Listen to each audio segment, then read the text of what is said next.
પોરબંદરના બગવદર પંથકની યુવતીને વોટ્સએપના માધ્યમથી બદનામ કરનાર શખ્સની પોલીસે ધરપકડ કરી સરઘસ કાઢી સમાજ સમક્ષ તેનો ચહેરો ઉજાગર કર્યો હતો.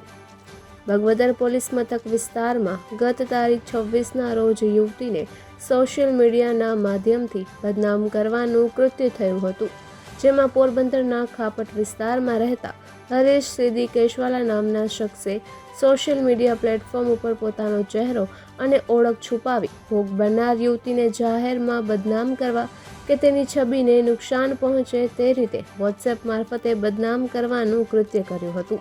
આથી પોલીસે તપાસ હાથ ધરી હરીશની ધરપકડ કરી હતી અને જાહેરમાં સરઘસ પણ કાઢ્યું હતું. પીએસઆઈ આશિષ બારાએ જણાવ્યું હતું કે આવા પડદા પાછળ રહેલ આરોપીઓ કે જે પોતાનો અને ઓળખ છુપાવી ટેકનોલોજીનો ખોટો ઉપયોગ કરી અન્ય લોકોને ખોટી રીતે બદનામ કરે છે. આવા આરોપીઓને કાયદાનું ભાન રહે અને આવું કૃત્ય કરતા અટકાવવાના હેતુથી તેનો ચહેરો અને ઓળખ સમાજ વચ્ચે ઉજાગર કરવા ખૂબ જ જરૂરી હોવાથી અને સમાજમાંથી આવું દૂષણ દૂર થાય તે હેતુથી આરોપીને પ્રજા વચ્ચે ઉજાગર કરવામાં આવ્યો છે.